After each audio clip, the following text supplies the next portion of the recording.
परिचय। जब भी हम किसी वस्तु को गति प्रदान करते हैं, जैसे अपनी पेंसिल का प्रयोग लिखने में करते हैं या फिर हम चलते हैं, तो हम बल का प्रयोग करते हैं। जरा सोचो कि कितनी बार हम अपने कागज को खो देंगे अगर जड़त्व इसको स्थिर नहीं रखता। उद्देश्य। इस पाठ के अंत में आप निम्न करने में सक्षम हो जाएंगे: बल को परिभाषित करना, संतुलित एवं असंतुलित बल में भेद करना, न्यूटन की गति के नियम समझना, वस्तु पर लगाए गए बल तथा उसकी गति की अवस्था में संबंध ज्ञात करना, संवेग संरक्षण को समझना।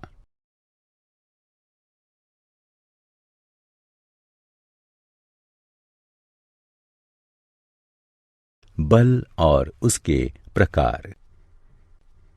जब किसी वस्तु पर बल का प्रयोग होता है तो वह वस्तु की दिशा, गति या आकार में परिवर्तन का कारण होता है।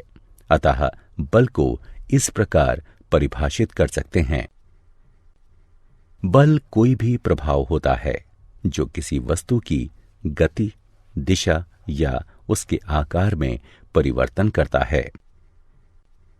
बल एक सदिश राशि है। बल दो प्रकार के होते हैं: संतुलित एवं असंतुलित बल। जब किसी वस्तु पर दो बल विपरीत दिशा में लगते हैं किंतु फिर भी वह वस्तु अपनी स्थिति परिवर्तित नहीं करती है, तो उसको संतुलित बल कहते हैं। उदाहरण: किसी पिंड को एक समान बल से दोनों तरफ से धकेलना। असंतुलित बल वह बल है जब किसी वस्तु पर एक समान विपरीत बल नहीं लगता किंतु फिर भी वह वस्तु की स्थिति को परिवर्तित कर देता है। उदाहरण: जब किसी पिंड को अधिक बल के साथ एक तरफ से धकेला जाता है।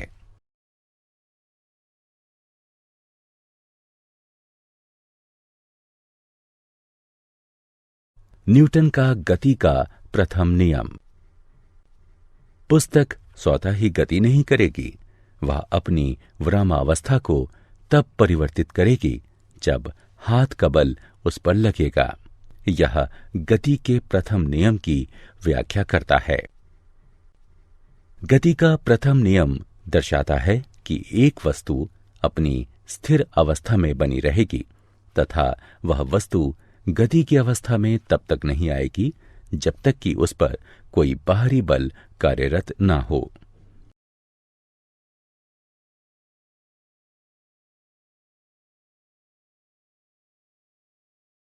न्यूटन के गति के प्रथम नियम के उपयोग। जब एक मोटर बस अचानक चलती है तो यात्री जड़त्व के कारण पीछे की तरफ झुक जाते हैं। यात्री विरामावस्था में तब भी रहने का प्रयास करते हैं जब मोटर बस गतिमान होती है। जड़त्व वस्तु का वह गुण होता है जिसके कारण वह अपनी विरामावस्था या एक समान गति में परिवर्तन का विरोध करता है। द्रव्यमान किसी वस्तु के जड़त्व की माप है। किसी वस्तु का द्रव्यमान जितना अधिक होगा उसका जड़त्व भी उतना ही अधिक होगा। उदाहरण: जब मोटर कार अचानक से रुकती है तो चालक जड़त्व के कारण आगे की तरफ झुक जाता है।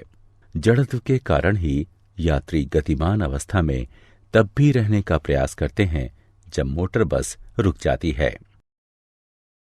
न्यूटन का गति का दूसरा नियम।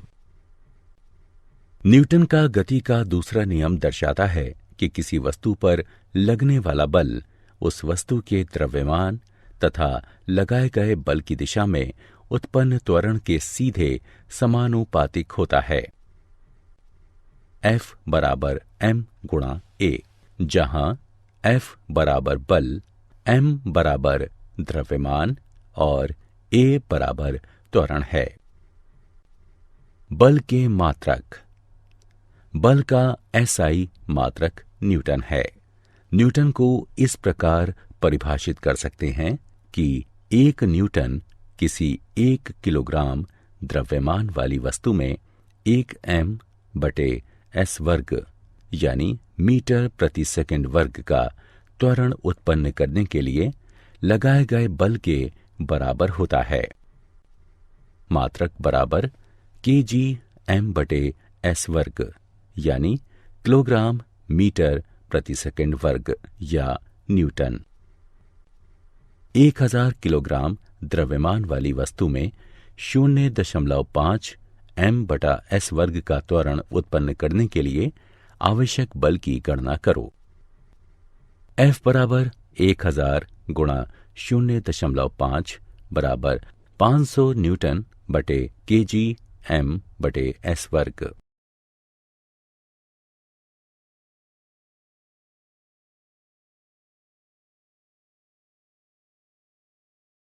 न्यूटन के गति के दूसरे नियम के उपयोग। क्रिकेट में खिलाड़ी गेंद को पकड़ने यानी कैच करने के साथ अपने हाथ को नीचे लाते हैं, क्योंकि इससे गेंद का त्वरण घटता जाता है तथा गेंद को रोकने के लिए बहुत कम बल लगाना पड़ता है एवं इस प्रकार खिलाड़ी के हाथों में कोई चोट नहीं लगती। संवेग। गति में द्रव्यमान को संवेग कहते हैं। P बराबर m गुणा v, जहां P बराबर संवेग, m बराबर वस्तु का द्रव्यमान और v बराबर वस्तु का वेग है। संवेग का SI मात्रक किलोग्राम मीटर प्रति सेकंड है। अतः द्रव्यमान तथा वेग के संयुक्त प्रभाव को संवेग कहते हैं। यह एक सदिश राशि है।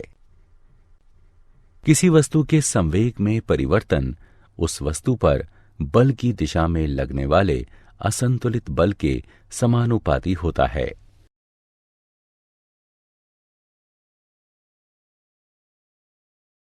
गति के दूसरे नियम की गणना।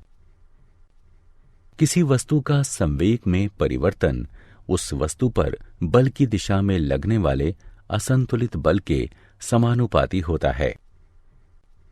माना कि आरंभिक संवेग p1 बराबर mu है और माना कि अंतिम संवेग p2 बराबर mv है।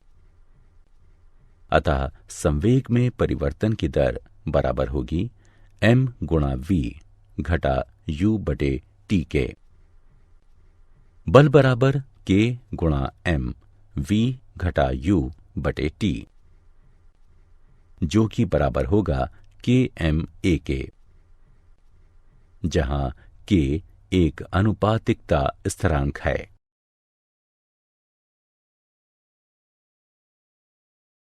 न्यूटन का गति का तीसरा नियम। जब एक वस्तु दूसरी वस्तु पर बल लगाती है तब दूसरी वस्तु भी पहली वस्तु पर समान एवं विपरीत बल लगाती है। प्रत्येक क्रिया के समान एवं विपरीत प्रतिक्रिया होती है।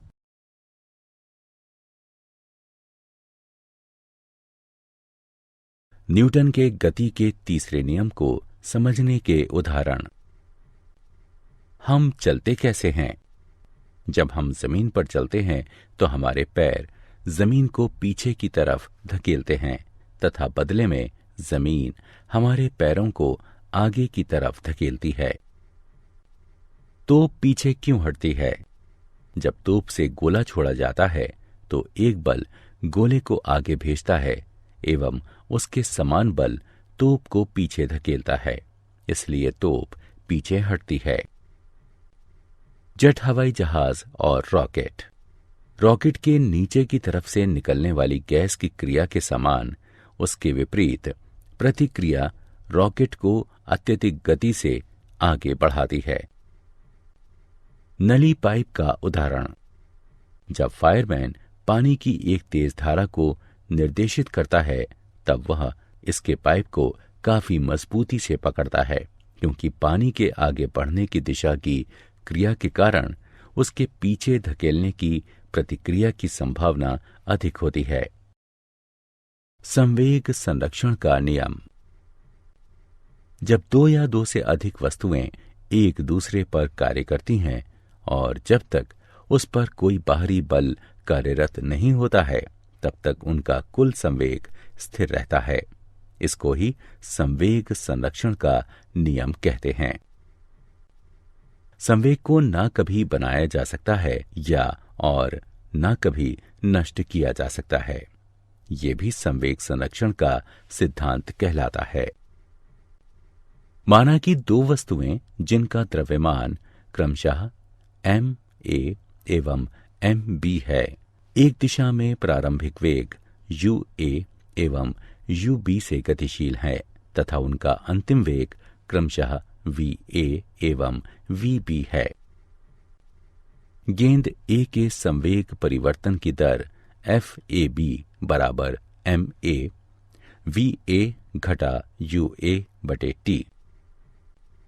गेंद B के संवेग परिवर्तन की दर FBA बराबर mb vb घटा ub बटे t। गति के तृतीय नियम के अनुसार प्रत्येक क्रिया के बराबर तथा विपरीत प्रतिक्रिया होती है। इस प्रकार जब दोनों वस्तुएं टकराती हैं, तब लगने वाला बल होगा FAB बराबर घटा FBA। इसे सुलझाने पर हमें यह प्राप्त होगा। यहां MAUA जमा MBUB टक्कर से पहले का कुल संवेग है तथा MAVA जमा MBVB टक्कर के बाद का कुल संवेग है। जब वस्तुओं पर कोई बाहरी बल नहीं लगता है, तो दो वस्तुओं की टक्कर से पहले के संवेगों का कुल योग टक्कर के बाद उनके संवेगों के योग के बराबर होता है। संवेगों शब्द संवेग का बहुवचन है।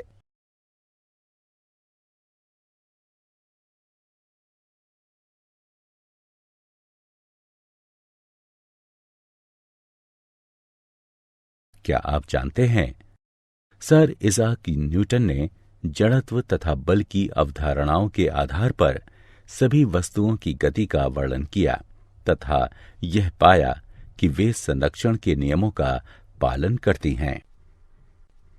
जब किसी बिंदु कण पर लगने वाला कुल बल शून्य होता है, तब वह संतुलन में होता है। किसी निकाय में जब वस्तुएं विभिन्न वेगों से गतिशील होती हैं, तब यह पता लगाना मुश्किल होता है कि कौन सी वस्तु गति में है और कौन सी वस्तु स्थिर है। इस वाक्यांश को तकनीकी रूप से दूसरे शब्दों में कहें तो भौतिकी के नियम हर जड़त्वीय आदर्श सिद्धांत में समान होते हैं, अर्थात ये गैलीलियो रूपांतरण द्वारा संबंधित सारे फ्रेमों में समान होते हैं।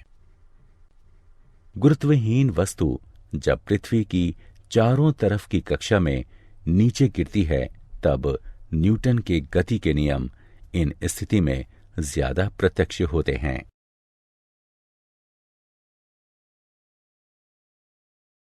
सारांश। आइए हमने जो कुछ सीखा है उसे संक्षेप में दोहराएं। गति का प्रथम नियम, एक वस्तु तब तक स्थिर या गतिशील रहती है जब तक कि उस पर कोई बाहरी बल कार्यरत ना हो। किसी वस्तु का द्रव्यमान उसके जड़त्व की माप है। घर्षण बल सदैव वस्तु की गति का प्रतिरोध करता है। गति का द्वितीय नियम, किसी वस्तु के संवेग परिवर्तन की दर वस्तु पर आरोपित असंतुलित बल के समानुपाती एवं बल की दिशा में होती है। बल का SI मात्रक किलोग्राम मीटर प्रति सेकंड वर्ग है। गति का तृतीय नियम, प्रत्येक क्रिया के समान एवं विपरीत प्रतिक्रिया होती है। कुल संवेग हमेशा संरक्षित रहता है।